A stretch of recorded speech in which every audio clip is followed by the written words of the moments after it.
안녕하십니까. 전국권 혼술이 매주 1월 보내드리는 정가 뒷담화 9월 29일 인사드립니다. 자, 내일 이재명에 대한 위정교사 구형이 또 하나 나옵니다. 선거법 구형에서 징역 2년 초긴장 상태에 들어갔죠. 내일은 아마 구형이 더 세게 나올 텐데, 자, 그렇게 갈수록 이재명의 자고책을 위해서 탄핵 정국을 급속히 빠른 속도로 지금 진행을 하고 있습니다.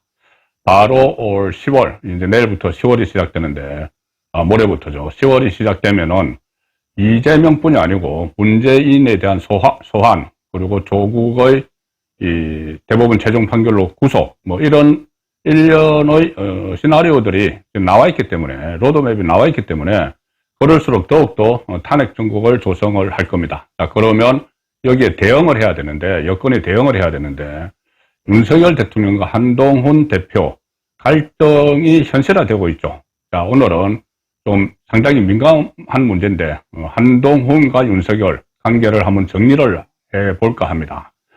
자, 일단 저는 한동훈 대표가 길을 잃었다, 이렇게 생각을 합니다. 처음에 정치를 시작할 때 가려고 했던 길을 지금 완전히 잃어버렸다. 그래서 길을 제대로 찾아야지 이 탄핵 정국을 벗어날 수 있다. 자, 그런 생각에서 오늘 정리를 몇 가지를 해 드리겠습니다.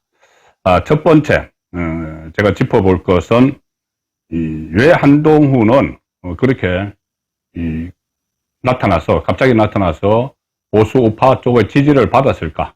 자, 그런데 그 지지가 지금은 왜 이렇게 떨어져 있을까? 한동훈의 현 주소, 그리고 그 원인, 그리고 나아가서는 본인이 결자 해지를 해야 되는 그 상황까지 지금 가 있다. 본인 책임이 큽니다.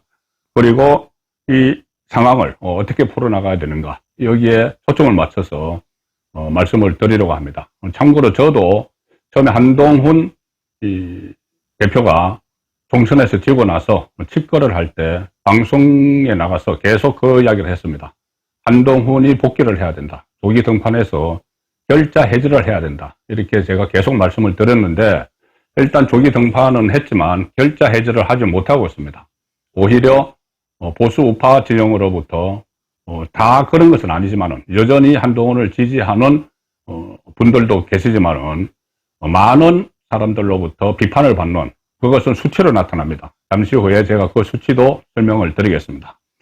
일단 처음에 한동훈이 이 법무부 장관을 할 때 상당한 지지를 받았는데, 그때 민주당 법사위원들, 박범계나 이 법사위원들을 상대로 일당백의 그 전투력을 보였죠. 그래서 국민의힘 국회의원 전체보다 더 낫다, 이런 말까지 들을 정도로 상당히 전투력을 보였고, 또 대중성이 있었죠. 대중성이 있어서 어디 가서도 이렇게 인기를 끌었고, 또 총선 때는 특히 2조 심판, 이재명 조국 심판, 이것을 기초로 내세워서 선거를 이끌었습니다. 그래서 보수우파 진영의 어떻게 보면은 정말 염원이 된 이재명과 조국을 심판을 할 적임자다. 그리고 또 이재명에 대해서는 법무부 장관 시절에 국회에서 체포동의안을 2번이나 이렇게 읽으면서 그런 강렬한 이미지를 심어줬죠. 이재명을 잡는 한동훈.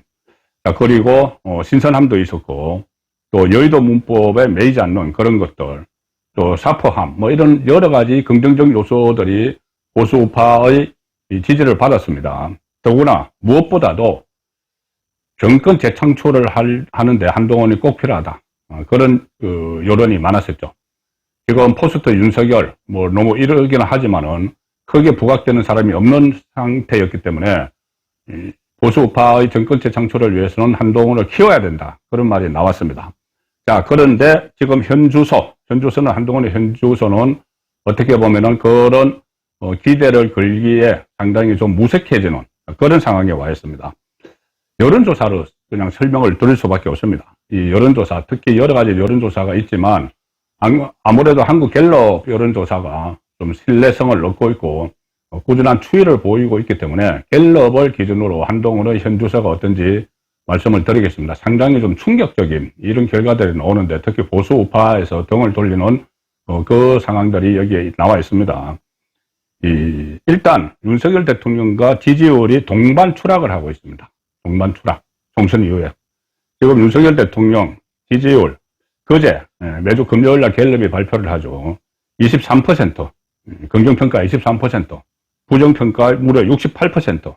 임기 반환점을 도는 시점에 이러면은 상당히 국정 운영이 곤란해집니다. 그리고 지금은 이 탄핵 외치는데, 박근혜 전 대통령도 기억을 해보시면은 계속 지지율이 추락을 하면서 나중에는, 한 자릿수 지지율까지 갔죠. 그리고 결국 탄핵이 됐습니다. 정치적으로 실각을 하는 그런 상황을 맞았었는데, 지금 임기 반환점을 갔던 시점에 23%, 지난주에 20%였죠. 그래서 10%대로 떨어져가면 위험하다고 했는데 23%로 올라간 것은 그나마 체코 원전, 세일즈 외교, 그리고 또 최근에 이 이재명에 대한 구형량 이런 것도 영향을 미쳤다고 이 여론조사 전문가들은 보고 있습니다. 그 내용을 한번 소개해 드린 적이 있었죠. 리얼미터 조사를 말씀드리면서. 어쨌든 임기 반환점의 지지율이 최악이다. 윤석열 대통령. 그렇게밖에 볼 수 없는 상황에서 자, 한동훈도 동반 추락을 하고 있습니다. 추락이 상당히 심각합니다. 처음과 어떻게 다른지 제가 설명을 드리면은, 자, 금요일 조사에서, 거제 조사에서 장래 정치 지도자감, 그러니까는 자기 대통령감을 묻는 질문이죠. 여기에 대해서 이재명, 그렇게 사법 리스크가 많고, 구형을 2년 맞고 또 했는데도 이재명이 25%, 한동훈 15%, 자기 대통령감. 자, 10%포인트 차이 나죠. 조국이 그 다음에 7%입니다. 한동훈 15, 조국 7%. 어떻게 조국과 한동훈이 거의 이 배밖에 차이가 나지 않는. 그리고 이재명 사법 리스크 최고제에 달아있는 이재명에게 10%포인트나 지고 있는데, 자, 이게, 그냥 지금 당장 수치만 가지고는 비교가 안 되죠. 제가 이 단계별로 지지율 수치를 한번 간략하게 비교를 해보겠습니다. 일단, 작년 12월에 한동훈이 법무부 장관에 퇴임을 했죠. 퇴임을 하고, 그때부터 정치인 한동훈으로서의 여론조사가 시작이 된 거나 마찬가지입니다. 그전에도 뭐 자기 지도자감 법무부 장관 때도 있었지만, 일단 법무부 장관 퇴임하고 나서부터 보면은, 퇴임을 한 딱 그 시점에 이재명 19, 한동훈 16, 3%포인트밖에 차이가 안 났죠. 그때 상당히 술렁거렸습니다. 정치를 같이 시작하려고 하는 한동훈이 이재명과 19대 16 이렇게 됐기 때문에. 그리고 더 이제 좁혀집니다. 1월 달에 한동훈이 국민의힘 비대위원장을 딱 맡아서 정치권의 정면으로 등장을 했을 때는 이재명 23, 한동훈 22. 자칫한 같죠. 오차범위 안에서. 그리고 3월 총선 직전에, 그러니까 4.10 총선인데 3월 달에 조사를 한 것을 보면은 이재명이 23, 한동훈이 24. 오차범위 내에서 앞섭니다. 자, 그 상황인데 총선 끝나고 이런저런 우여곡절을 겪으면서 지금 조금 전에 말씀드린 대로 15%로 떨어졌으니 한동훈은 거의 10%포인트가 갤럽 조사 기준으로 갤럽 보면 추이를 알 수 있죠. 24%에서 15%로 떨어졌습니다. 그러면 이 떨어진 이유가, 그러니까 어느 쪽에서 떨어졌느냐? 보수층에서 이탈을 한 겁니다. 이게 지금 현실입니다. 윤석열 대통령과 각을 세우면서 한쪽 친윤, 친한 이런 지루한 논쟁을 벌이는 동안 윤석열 대통령 지지율도 떨어지고 한동훈도 떨어지고 있는 겁니다. 자, 한동훈 이 지지율을 보면은 최고치를 기록했을 때 조금 전에 말씀드린 총선 전달 3월달 그때가 최고치였는데 갤럽 기준 24% 지지를 받았습니다. 그때 이재명보다 1%포인트 더 많았죠. 24%를 받았을 때 국민의힘 지지자 중에서는 무려 59%가 한동훈을 지지를 했습니다. 거의 60% 가까이 59%가 한동훈을 지지를 했는데 지금 한동훈을 지지를 하는 국민의힘 지지자는 42%로 떨어졌습니다. 거의 17%포인트가 떨어져 버린 것이죠. 그러니까 보수파에서 이탈을 해버린 겁니다. 한동훈에게서 이탈을 해서 뭐 이재명 조국에게는 가지 않았을 거고 오세훈이나 뭐 홍준표에 약간씩 같지만 대부분은 그 응답 유보로 빠져있다 이렇게 파악이 되고 있습니다. 자, 17%포인트나 국민의힘 지지자, 그러니까 국민의힘 당 대표인데 국민의힘 지지자 중에서 42%만 이 한동훈을 자기 대권 주자로 선호합니다. 그 전에 이 비대위원장일 때 그 60%였는데, 그리고 내가 보수층이다, 보수다, 이렇게 응답을 한, 그러니까 국민의힘 지지와는 조금 결이 다르죠. 내가 보수다, 이렇게 응답을 한, 여기는 이제 국민의힘 지지자 외에 뭐 여러 우파 세력의 지지자들도 들어가 있겠죠. 여기서는 가장 높았을 때 3월 달에 45%가 한동훈을 지지했는데 이게 30%로 떨어졌습니다. 15%포인트 빠져나갔죠.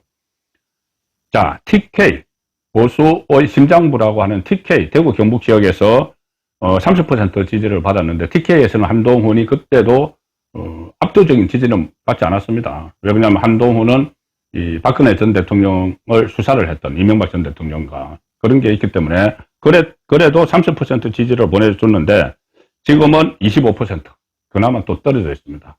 보수의 심장부라는 데서 여당 대표, 자기 유력한 대권 주자가 25% 지지만 받고 있다. 이것은 심각하다고 봐야 되는 거죠.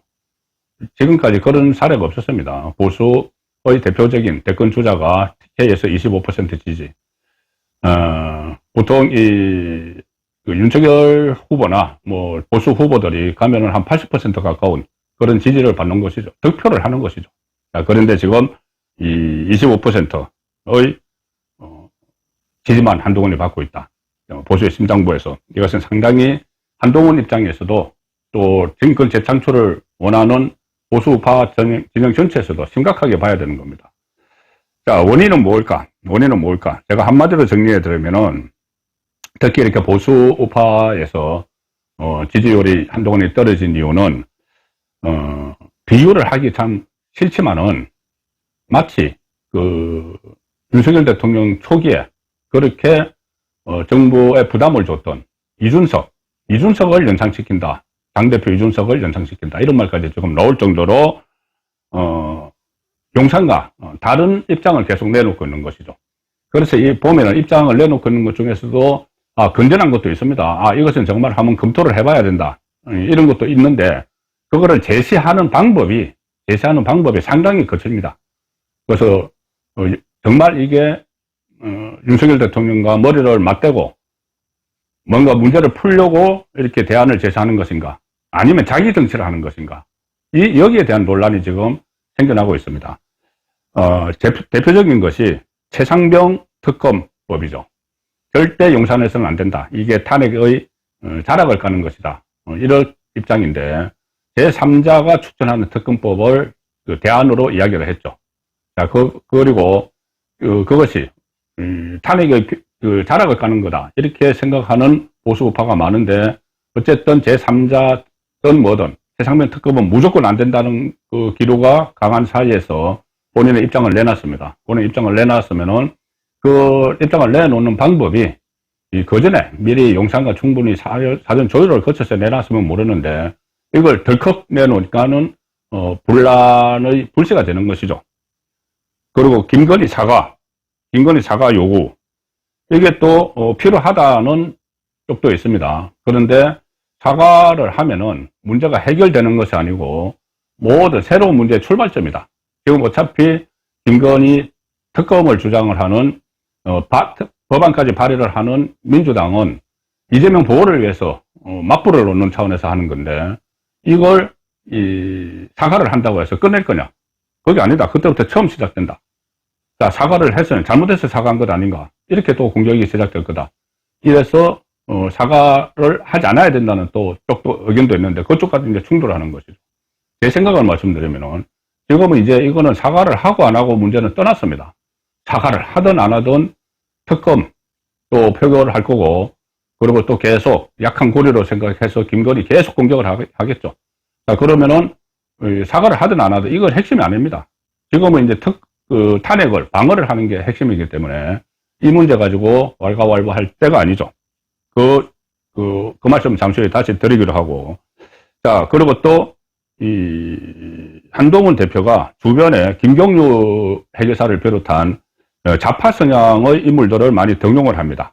그래서 반대 목소리를 전체 보수우파 진영과는 좀 동떨어진 목소리를 내는 그런 것들이 한동훈 접근 주변에서 많이 나오고 있죠. 그래서 전당대회 때 원희룡 후보나 나경원 후보나 윤상현 후보나 이쪽에서는 한동훈이 좌파다 이렇게까지 몰고 갔습니다. 자, 그래서 그런 것들이 지금도 제가 이렇게 국민의힘을 지지하는 사람들을 만나면은 한동훈은 좌파 아니냐 그런 말도 나옵니다. 그런데 뭐 이 좌파 우파를 가릴 수는 없는 거죠.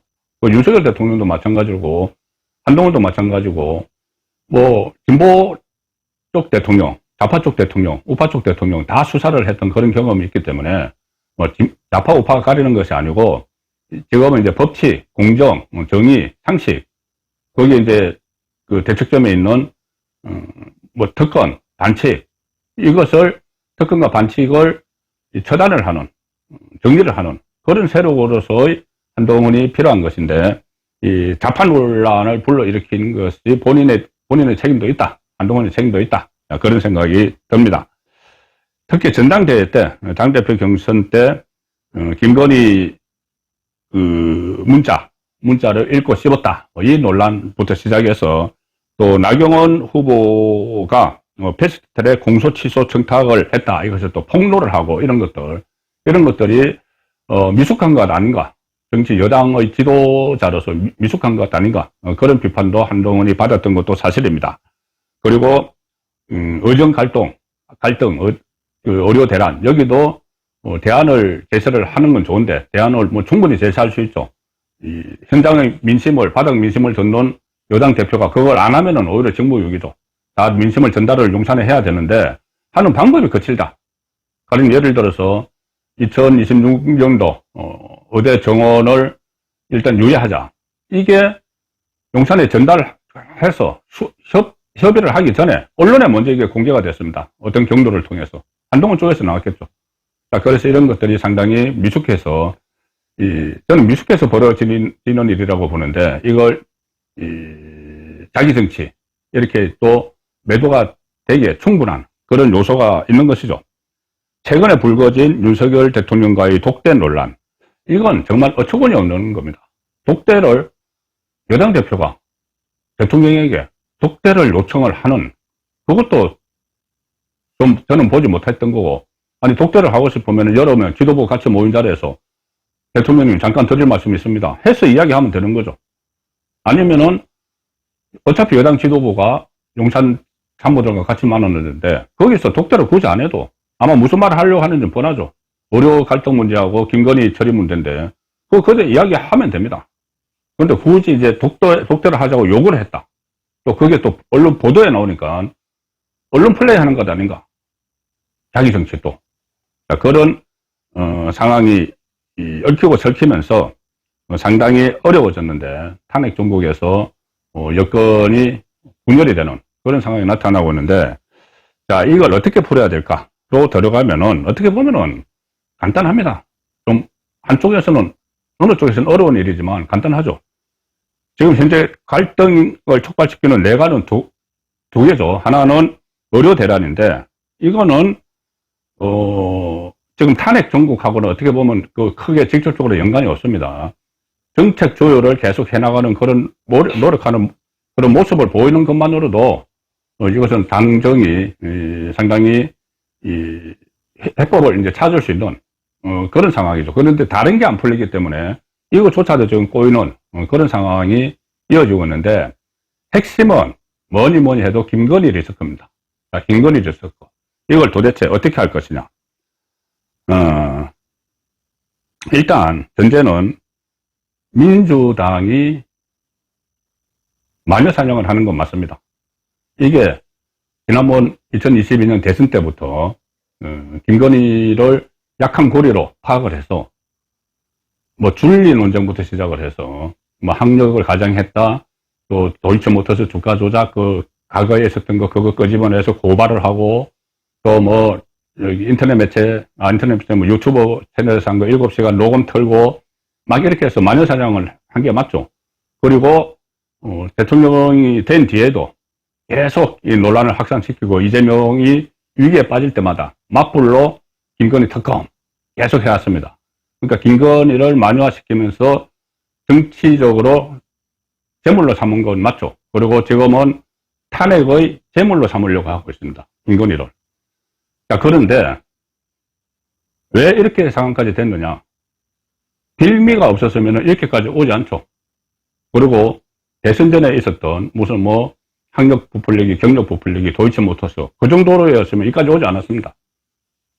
대통령 배우자가 되고 나서 어쨌든 함정 몰카라고 해도 디올백 그 논란 계속 이재명 조국 위기에 빠질 때마다 디올백 이야기를 하고 있죠. 그 빌미를 준 거는 맞죠. 그리고 최근에 뭐 신장 시타를 갔다는 이 논란들 여러 가지 그 마포대교 가가지고 마치 뭐 지시하는 듯이 했다 이런 것도 마녀사냥이죠. 마녀사냥이지만은 그게 뻔히 그렇게 될 줄 알면서 그런 사진들을 이 언론에 뿌리고 이렇게 한 어떤 그 빌미를 계속 주는, 그러니까 먹잇감을 던져주는 그런 측면도 있습니다.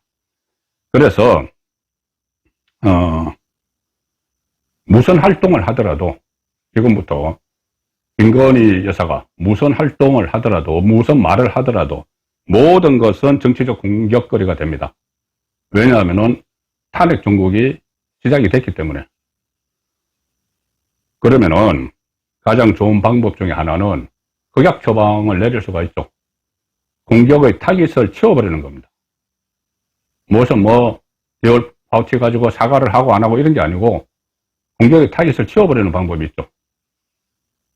무기한 공적활동 중단 선언. 이 정도는 나와야지.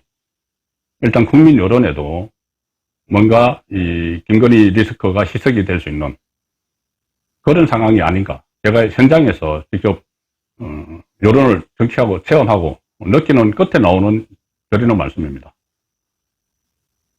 공적 활동을 무기한 중단 선언이라도 하고 그런 모습을 보이지 않으면은 이것은 헤어날 수가 없습니다. 그도 말씀드렸다시피 마녀사냥인데, 마녀사냥은 맞는데 그 빌미를 이미 몇 가지 다 제공을 했습니다. 최근에는 뭐 공천 개입 논란까지 나오는데 공천 개입을 한 적은 없지만은 했다는 그러니까 흔적이 없는 게 아니고 공천 개입을 했다는 그런 증거나 정황도 나오지는 않지만은 그런 흔적을 남겼죠. 이게 텔레그램으로 문자 메시지를 주고받은. 자, 그래서 이게 진실이 아니라고 해도 어차피 좌파에서는 진실 여부와는 상관없이 공격 타깃을 잡으면은 계속 몰아치죠. 지금은 특히 탄핵 정국, 이재명 셀프 보호를 위한 탄핵 정국이 조성이 됐기 때문에 타깃을 채우는 것도 방법이다. 그래서 이것은 윤석열 대통령의 결단이 필요한 부분입니다. 윤석열 대통령이 특단의 조치를 취해서 타깃을 치우는 것이 가장 현실적인 방안이다. 탄핵의 제물로 두지 않기 위해서라도 그렇게 해야 된다고 저는 생각을 합니다. 그러면 윤석열 대통령이 한동훈을 끌어안는 그 계기가 될 수도 있죠. 물론 한동훈도 거기에 대해서 하답을 해야죠. 김건희 리스크에 대해서 그렇게 조치를 취해준다면 한동훈도 공격 타깃을 더 이상 용산 쪽으로 향하면 안 됩니다. 이제 탄핵 정국이기 때문에 이재명과 조국에 대한 문재인까지 포함을 해서 문의조에 집중을 하는 그런 정치를 해야 될 때다는 말씀드리고, 특히 아울러 양쪽에서 윤석열, 한동훈 양쪽에서 조치를 취해야 될 것이 있습니다. 지금 용산 대통령실 참모들 그리고 한동훈 지도부의 친한계 인사들 사이에 갈등이 아주 심각합니다. 일종의 헤게모니 다툼, 향후 전체 여건, 보수 우파 진영의 헤게모니 다툼을 벌이는 듯한 그런 양상까지 벌이고 있는데, 윤석열 대통령과 한동훈 대표가 양쪽 모두에게 공격 금지령이라도 내리는 조치가 필요합니다. 왜 이런 것들이 시급하게 시행이 돼야 되는지는 지금 당장 내일 두 번째, 이재명에 대한 구형 선고가 중형이 나오고, 그리고 지금 민주당에서 TF까지 다 구성을 했죠. 김건희 특검은 특검대로 따로 가는 거고, 국정농단 TF를 만들었습니다. 국정농단으로 몰고 가고 있는 상황이기 때문에 제가 김건희 여사에 대한 조치가 시급하다고 말씀을 드리고 있는 겁니다. 경과 뒷담화였습니다.